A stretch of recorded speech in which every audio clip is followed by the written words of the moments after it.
Garrett Blevins here with an explanation of what in the world the Kingpin-RTS split is. It's based off of the cube Kingpin that Brandon Lilly created. If you're interested in complete information on any of this, whether it's the cube method or the cube Kingpin, I would advise starting with just the basic cube method. It's $8 on Amazon, so I mean, come on, that's affordable. If you're interested in the complete program, the cheapest way to get 365 strong is, or at least that I know about, the cheapest way is through JTS Strength. It's $57. I own a copy of this, and I would advise it for anybody else. It's interesting for a few reasons, some of which we'll get into, but also you get a lot of Brandon Lilly's own philosophy of training, and that's one of the things that I find very interesting. My undergraduate work was in philosophy and theology, and so I do enjoy that side of lifting where lifters explain why they do what they do and the philosophy that drives it. That said, Brandon Lilly has explained some of the Cube Kingpin publicly. This is from one of his articles on JTS Strength, and this gives a baseline for what exactly the Cube Kingpin is. And we'll get into that as well. I'm also going to cover some of Mike Tescher's RTS program. A lot of my information that comes from that is from this PDF. It's an article going over the RTS program. I would advise it for anybody, and it's fairly extensive. It gets a little confusing, but if you're really serious about training and you're going to be spending years of your life in powerlifting, I think a couple of days spending some time on choosing a program and doing research is a small price to pay. It's a small investment that's going to render some large results. So, with that introduction, I want to start by explaining what exactly the Kingpin program is. I'm going to be using this article from JTS Strength to do so. And let me pull up here to start. Okay. So the way that the Kingpin works, it functions on a 9-week training cycle with a 10th week that is your test. And so, as outlined here, in week 1, you're going to have a heavy work day on one exercise. Let's say this is the squat column right here. Let's say this is the bench column right here. And this is the deadlift column at the end. And then he always has a 4th body day. So, on week 1, you would do a heavy work day with squats. On week 2, you would do an explosive work day with squats. And on week 3, you would do a rep work day. Likewise with the bench, explosive work, rep work, heavy work. And for the deadlift, rep work, heavy work, explosive work. Every week you push the exercises over one. So explosive bench becomes explosive squats, becomes explosive deadlift. Likewise, rep work for the deadlift would become rep work for the bench, would become rep work for the squat. And so in 3 weeks, you will have done one heavy squat, one explosive squat, and one rep work day of squats, as well as with the other lifts. So you've completed one of the each of the 3 lifts with each of the 3 intensities. Then you do that 3-week wave again a second time, except you bump up all the percentages for your weights by about 5%. So if you started, let's say, with 80% on your heavy work day for the first week, the second week, or rather the second cycle, week 4, you would be doing maybe, say, 85%. And then, what would it be? I guess it'd be week 8 or week 9, you do another heavy cycle. Sorry, but week 1, week 4, and week 7, you would do another heavy cycle. And you would do that with all the lifts. The weights get progressively higher, and the reps start to go down. So, sorry if that's confusing. It's outlined a little bit more clearly in this article. And pretty much he talks about the setup here where for weeks 1, 2, 3, 4, 5, 6, 7, 8, 9, this is what intensity you do for each of the lifts, which is also outlined up here. It's a little difficult with the article. These should be in columns, but the formatting apparently got a little messed up when they put it in here. Anyways, hopefully it'll make a little bit more sense when I show you exactly what I do in my cycle. And I'll go over that now, and we'll come back to how the Cube Kingpin is a little different. So, if you haven't discovered it already, this is going to be a little bit more in-depth video, so it may be long and convoluted, but I'll try to explain what I have the best I can. So, This is the spreadsheet that I use currently. It's a 4-day training cycle, as you can see here. Um, and this follows somewhat the pattern that Brandon Lilly has, where he has a day for each of the 3 lifts and then a fourth body day. However, I've made my body day a shoulder accessory day, and I also made one other change. Normally in the Cube Kingpin, you would put all of your deadlift day on one day, all of your squat day on one day, and all of your bench press on another day. I have mixed and matched those days. So normally you see this blue line here which says deadlift off of a 2-inch deficit. Normally that would be with the other deadlift work. But I found that when I was doing that way, I was really burning my lower back out. And so I decided to put the last assistance exercise of each of the 3 lifts, the deadlift, the squat, and the bench, on a 3rd day. So I took the third exercise I would do for deadlift, put it down here. I took the third exercise for squats, which was pause squats, put it down there, and I took the third exercise for bench press and put it down here.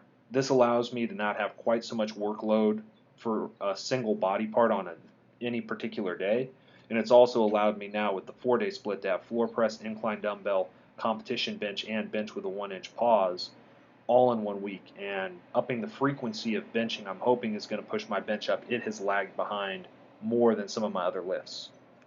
Now, you'll also see that when I do this from week 1 over here to week 8, I'm running an 8-week cycle of the Kingpin, and so I don't have everything programmed out. You need to do 9 weeks total to hit every exercise with all 3 of the intensities for 3 cycles.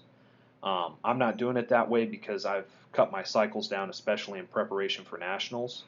I started that, I think, probably 2 cycles ago when I realized I didn't have enough time to run 4 full 10-week cycles.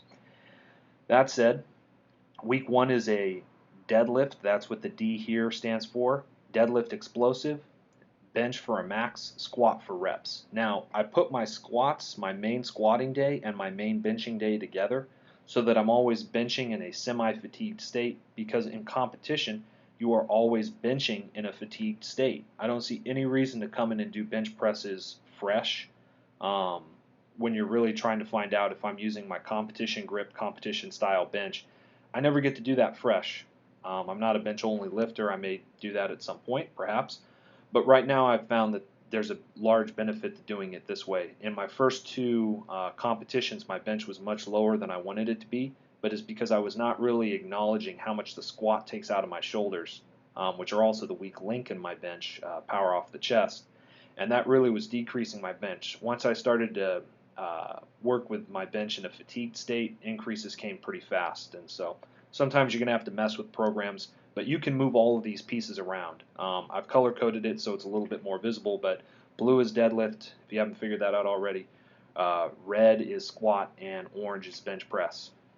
Green is all the assistance work that I do. The assistance work is extremely fluid, and I just really mess around with it. Now, as we said, we should talk about the intensities. So you see here that the sumo for speed day, you're going to start with 65 on your main movement and bump it up 5% for your block pull. This is what Brandon Lilly outlines in this article, that on a heavy day, this is, let's say instead of on week 1 starting with explosive, you were starting with heavy. You would do your normal competition stance sumo pull or conventional pull with 80% for 2 reps, 5 sets. Then you would up the percentage to 85%, and you're going to be doing 2 sets of 1 to 3 reps. And then you'd be doing deficit pulls. As I said, I took that 3rd exercise out and have that on another day. But if you were doing just the Kingpin, you would run all of that on the same day.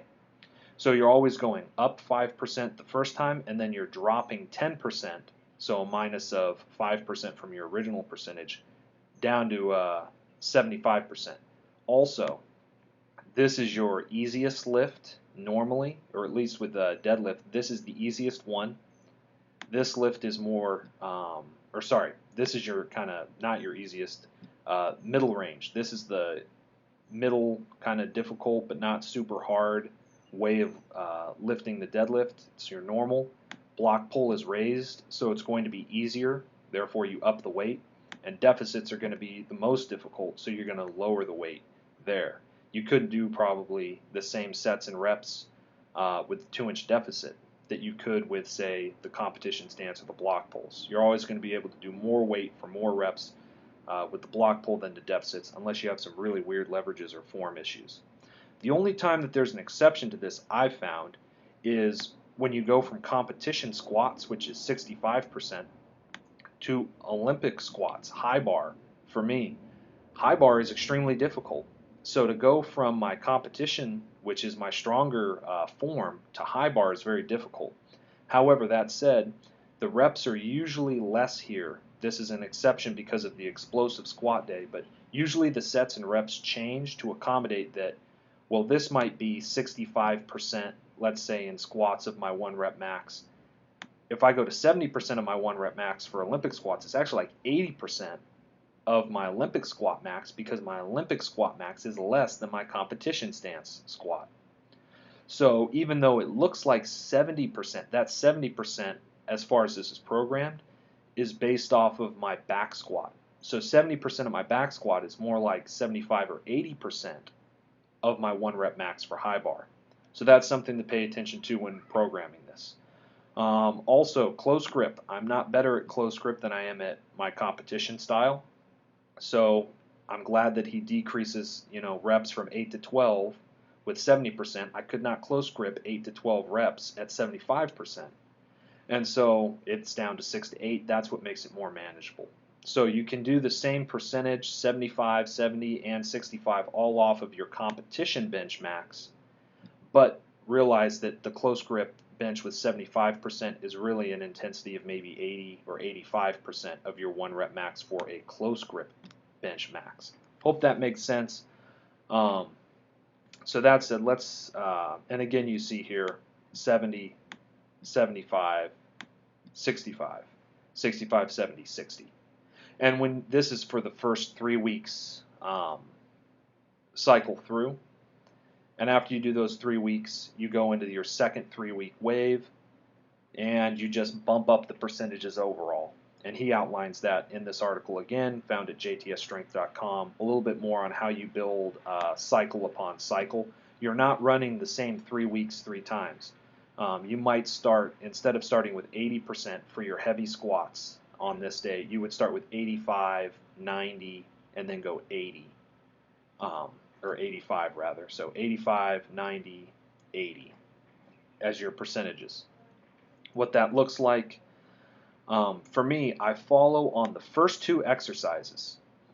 For my deadlift, I'll follow the cube kingpin on my sumo pulls and on my block pulls. But when it gets down to this 3rd exercise, and this is where the RTS part comes in, I do not follow the kingpin protocols for that 3rd day where I've taken the last exercise of each of the 3 days. I then run this on an RPE scale. And that's why I call it the Kingpin-RTS. I add a lot of my volume in here, and sometimes, and even lately, the block pull percentages. I can block pull a whole lot more than I can from the floor. It's just a lot easier. So I've actually been implementing some of the RTS protocols for the second exercise, the first exercise variation, the second exercise overall for the day of my deadlift. So far I have not done that same thing with close grip benching, but for example with dumbbell inclines I'm focusing on hypertrophy right now. I'm just trying to build up my shoulders, so I'm doing 3 sets of 10. But with some of my other assistance work, if I'm doing, let's say I'm doing JM presses, or I'm doing barbell rows, or I'm doing stiff leg deadlifts, I might do 5 sets of 5, or 6 sets of 3, or 6 sets of 2 as an RTS protocol, even with the assistance work. Now, if you're unfamiliar with RTS, it gets even more confusing.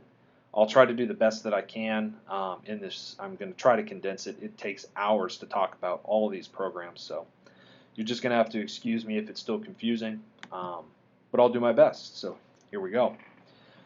This is the page that I use to build my RTS protocols, and this is the most important section, so let's focus here. There's 2 main intensities for RTS. There's volume intensities and there's intensity intensities. What your choices are is for volume you can do 6 sets of 3, 6 sets of 2, 5 sets of 5, 6 sets of 4, 8 sets of 2, and this is all one day, 8 sets of 2 and 1 set of 2. This is kind of your speed day.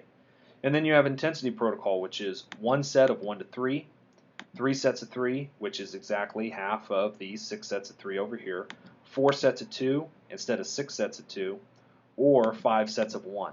This 5 sets of 1 would be an incredibly difficult day. It would be a shock day because, as you note, it's 5 max singles instead of 1 set of 1 to 3. Now, what's important to also talk about is this RPE scale. Pretty much what the RPE means is even when you're doing this 6 sets of 3, you're doing it at an 8 or 9 rate of perceived exertion. An 8 for me is when on the last rep of the set, the bar speed decreases just a little bit. I do it much more by feel than by anything else. A 9 is where the last 2 are difficult, but I know that I could do at least 2 more reps at the end of the set. So again, an 8, the bar speed just barely starts to decrease at the last rep. A 9, the bar speed is decreasing on the second and last rep, and I think I could do maybe 2 more reps. A 10 means that you can't do any more reps afterwards. Maybe it's a fast rep, and maybe you don't feel like it was a complete true 1 rep max where you went all out, but you know that you could not perform another repetition. Or if you did perform another repetition, your form would break down. That's something I also use. If form breaks, I try not to count those, especially with the USAPL. Form is a very important thing, and you've got to complete the lift cleanly. So, that said, there's intensity protocols which have much lower overall volume, and there are volume protocols which are not as intense. Only on the 5 sets of 5 would you ever get up to an RPE 10. But the volume is much higher overall. These days are still very difficult, and it's hard sometimes to stay away from that 10 if you keep the weight static. You always have the option in these 5 sets of 5 to decrease the weight to make sure you stay at a 9. That's what all this other drop set, that's what all this other fatigue drop stuff is about. I'm not going to talk about that because it just gets too in-depth at that point. What's important is you want to pick one of the RPEs at an 8 or a 9, and whatever you do your 6 sets of 3 for that day, you want to make sure every one of those sets is at an 8 or a 9, whatever you've programmed. So, back to what I'm doing now. The first week I have all RPE 8s. This is really to help me recover and make sure that I'm getting back in the swing of things. Now, I still have volume protocols for my second week, but I've bumped it up to RPE 9. Now, I have 5 sets of 5 in here for all this. This is probably going to be way too much volume to do in a single day. That's 75 total reps of working sets. That would destroy me. So I don't know if I'm actually going to do this. I may switch one of these to 6 sets of 2 or 6 sets of 3. This is a more fluid thing. I just put it in here because I have to write something in there for myself, and I see how I'm doing that week. Also, floor press is something else that I do on the RPE scale. It's done on my deadlift day. It's one of my extra pressing movements. So RPE 9, RPE 8. You see how that changes over the weeks, even though the sets and the reps are going to stay the same. 6 sets of 2 is a volume protocol.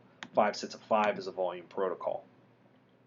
However, week 3 of this week, I'm going to switch to intensity protocol. So I'm going to be doing 3 sets of 3 at an RPE 9 instead of 5 sets of 5 at an RPE 9 the week before. And I'm going to be doing all of these somewhere in an intensity protocol. I probably won't work up to a single on this. I definitely am not going to do the shock protocol, which is that 5 sets of 1. I'm not going to be doing that, anything that big. But I might do the 3 sets of 3 at a 9, or I might do the 4 sets of 2 at a 9 for this day. So weeks 1 and 2, RPE is on volume protocols, and I'm putting in here for week 3, I'm going to do an intensity protocol. Similarly, I'm going to do an intensity protocol on week 4. So that's what I have so far there. And this is what I'm going to call, this is where all my numbers are based off of. It's important to talk about the 365 training numbers.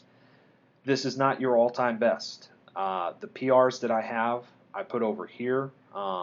Here are the PRs that I've had for the various dates at various times and what the difference in the totals are.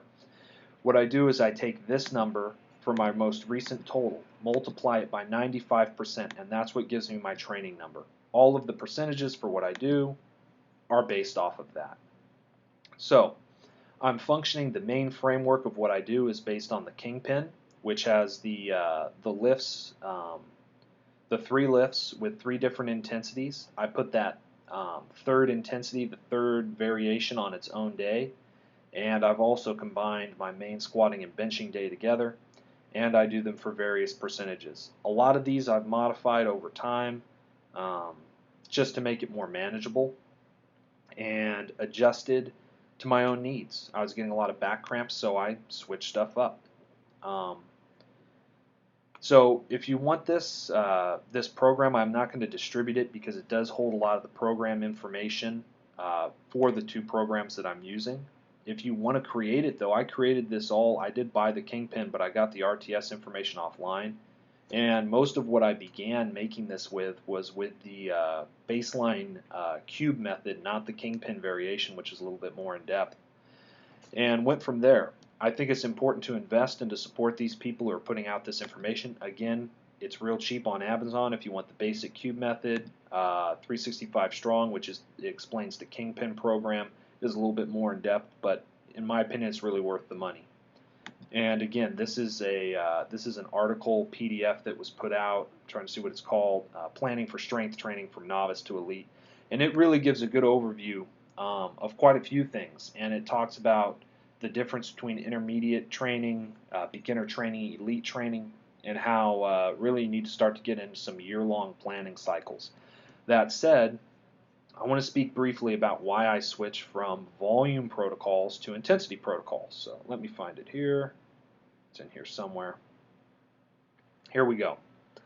So you might do something a little bit more like this program. I think this will give us a good. No, this is all the same. That's all loading. That's too simple. Here we go. In the RTS program, you might have 1 week where you're adjusting. And the goal here is, again, achieving training volume. Now, the row that we're going to be focusing on is this max effort because it's for powerlifting. So if you're an Olympic lifter, you might use these variations of sets and reps. If you were a bodybuilder, you might do something here. But if you're doing max effort, you're going to have an adjustment week, which is going to be light volume, 3 sets of 3. That's intensity level sets and reps, but it has volume level intensity. So you have lower volume, low intensity. It's going to be an easy week. The next week, you're going to bump that up to 6 sets of 3. That's a volume protocol. Then you might drop it down to an intensity protocol. Then you might bump it to a volume protocol, but instead of doing 6 sets of 3, you're doing 6 sets of 2. Then you're going to do intensity. This is going to give you the opportunity for personal bests for sets of 3, personal bests for sets of 2. Then you might have a recovery week. There's all different variations. You could do 4 weeks of volume protocols followed by 4 weeks of intensity. You could do 2 weeks of volume, 2 weeks of intensity, 2 weeks of volume, 2 weeks of intensity. You could throw a shock day in there where you do 8 singles at an RPE 10, where you're doing maybe a volume protocol before. This is actually heavier than volume. The six sets of 2 at 10, I think, might be a really hard week. I mean, you're doing 6 sets of doubles for all max doubles. But in any case, after you would do something like that, you'd need a recovery week. And then maybe you're loading again and then you're recovering. You can mix and match these to keep your body guessing and so you don't stall out. One of the things that Mike DeSure really talks about is keeping training volume, overall training volume, low for beginning athletes. Because if you up that volume and your body gets used to that, you're going to constantly have to be adding more and more volume in to get results. So keep the volume as low as you can for as long as you can while you're still getting results. If you're getting results with your current program, don't change anything. I mean, I don't even know if I have it in here anymore. My workouts used to be based off of just straight linear periodization from Ed Cohen. Stuff that I got offline on that. That's what I was doing, and I had great results with that. Write out your gains that you can get on beginner or intermediate programs as long as you can. The Texas method, starting strength, linear periodization did not work for me all the way through. Now Ed Cohen, hey, it just kept working for him. He's an amazing man. He is a genetic freak, and he did amazing things on that program. But you're going to have to find what works for you. Now, one other thing I want to talk about is what kind of expectations you should have on a program like this. Brandon Lilly says the expectation is every 10 weeks you get 5 pounds on your lift. That means 2.5s on each side. I mean, that might be as simple as using a bigger clamp or clip on the end of the weights. This is the expectation after all the work that you've done and everything that you do. You're expecting 5-pound increases on every lift. And so I put down here, I just decided this is what I call the master plan. 10-week cycles, done pretty much to the end of my, well, maybe not to the end of my lifting career, but it gets down here for a while. You know, it's what is that? 13 years out. So I decided to see where would I be in 13 years if I got my 5-pound increases every year. Well, I'd be at some crazy raw total that I don't even know if is attainable. I'd have the all-time bench press world record, and I'd be deadlifting over 900 and raw squatting without knee wraps 900. So I don't think that this is even a sustainable pace, and I'm talking about 5 pounds with each lift. However, and as some of you know if you've been following my channel, I've had some amazing results. For example, this and this are 8 weeks apart. And yet you can see that the jumps were not 5 pounds, but 15 pounds. Or sorry, right here. This is a 10-pound increase. This is a 10-pound decrease. But then there's this weird thing with my deadlift where it's been going up like 40 pounds every training cycle. Now, a lot of that has to do with corrected form. My form was not nearly as good a year ago, and I really didn't understand how to use my body properly. Additionally, I've been doing a lot of hamstring curls as assistance work, and I've increased my hamstring size substantially. Because of that, I think I've just been able, because I have a bigger muscle, to make it a stronger muscle.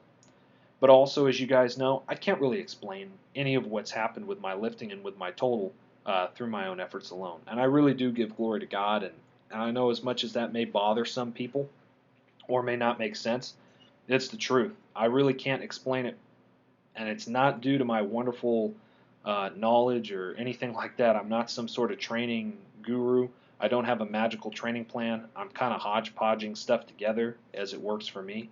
And it may not work for you, but it works for me. I've had a lot of things work for me. I really haven't had anything not work for me except for West Side. I was on that last year for a while.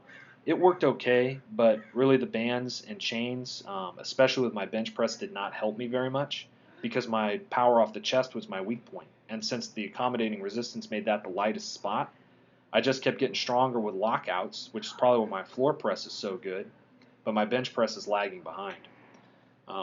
Again, stick with straight weight. You'll see from this this chart most of what I'm doing, and I put it in my videos, my barbell percent volume. Most of what I do is with barbells. I don't like a lot of cable work. I'm doing some of it on this this bodybuilding assistance day, but that's not where my main work is. Also, you need to focus on recovery. You need to focus on getting enough sleep. You need to focus on mobility. There's tons of videos out there. I'm not going to harp on that, but you should be doing everything you can as best that you can so that you can have the best results. Even if you're getting results, maybe you could get better results if you're being more disciplined. So focus on that as well. That said, let me go back here. I'm definitely ahead of schedule. I'm on track right now for where I thought I would be in about 3 years, so things are going pretty well. Very excited with that. I don't expect that to keep up. As you can see here, I had an injury on my bench, and it went down, and that'll happen. Just for anybody that's wondering and sees these numbers is like real crazy. The deadlift, that's definitely a crazy one that I can't really explain. But the bench press, I've been benching about 450 for the past year. But my problem was, again, as a power lifter, you never get to bench when you're fresh. And that was me on my best day when I was feeling great and I went in and just benched and that was all I did. Now I have to bench after squats. And that's when in competition like this 418 in November, that was after squats, and the 396 before that. I was bench pressing 440 when I did this 396, and I missed I think it was 418 is what I missed twice that day. And again, that was because of squats and because I didn't know what to do. My conditioning was off. That's why I think just doing something like this in my program where I do squatting and then benching has actually increased my total, whereas my strength hasn't actually increased. It's just been my conditioning. And so those are things to pay attention to as a power lifter in your program.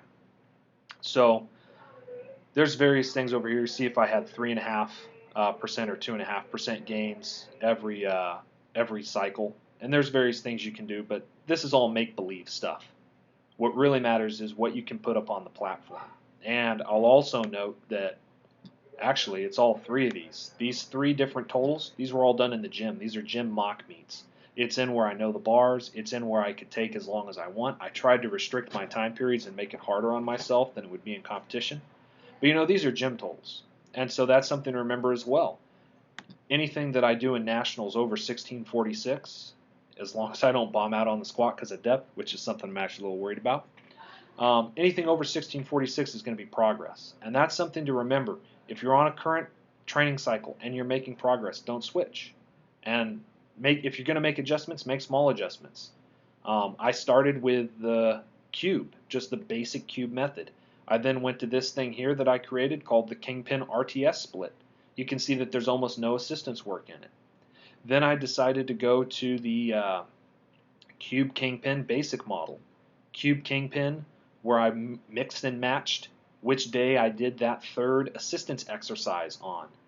And I did this on a 3-day-a-week split. Now I've moved it to a 4-day-a-week split. These are small changes, doing one thing at a time different to keep my body guessing. And that's an important thing to do. Even though I've had good results, I've always tried to find what can I do better. And now I'm on these short 8-week cycles where I'm still getting good PRs on my total, whereas before I was getting that, but I was having to double the time to do so, and I was getting maybe 80 pounds. So these are things to remember. I hope this was an informative video. I hope it helps you.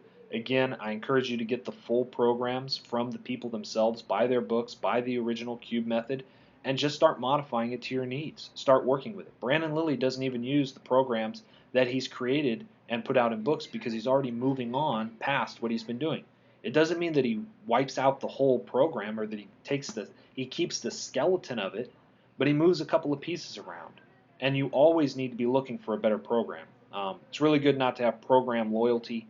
It's really good to use what works best. As far as training philosophy goes, again, I think that a lot of my gains have come because God has blessed me. It's not because it's deserved, it's undeserved. Yet, at the same time, I'm going to make sure that I do everything I can to make myself the best person that I can be. I'm not going to cop out. I'm not going to say because I'm either genetically gifted or because I like to learn about these things and I'm intelligent, at least intelligent enough to understand how these people have dumbed down the programs in these articles. But I can figure out what the general ideas behind these programs are. I like doing that. It's like a puzzle. It's like a game. That's something I enjoy. So just because I enjoy it doesn't mean that I don't have to go put the work in the gym. Doesn't mean that I don't have to foam roll. Doesn't mean that I don't have to be stretching out. Doesn't mean that I don't have to take a PVC pipe with me and do overhead squats when my shoulders and hips are getting too stiff. All of the things that you really don't want to do, focusing on nutrition. I mean, you can't go out there and party and get totally wasted and then come into the gym the next day and expect to lift well. There are sacrifices that come along with the life of lifting. And for me, I think that's important, and it correlates also to the Christian life. Just as there are sacrifices in lifting, there are sacrifices as you serve God. And you all have heard me talk about that before, and you'll see more of that in the videos. But all in all, if you have any more questions, if you have any comments, I know this is a ton of information, and I hope that I've clarified a few things about the program. If any of you have watched to the end, you can just let me know. I appreciate it. So hope you all are doing well wherever you're at. And blessings on all of you.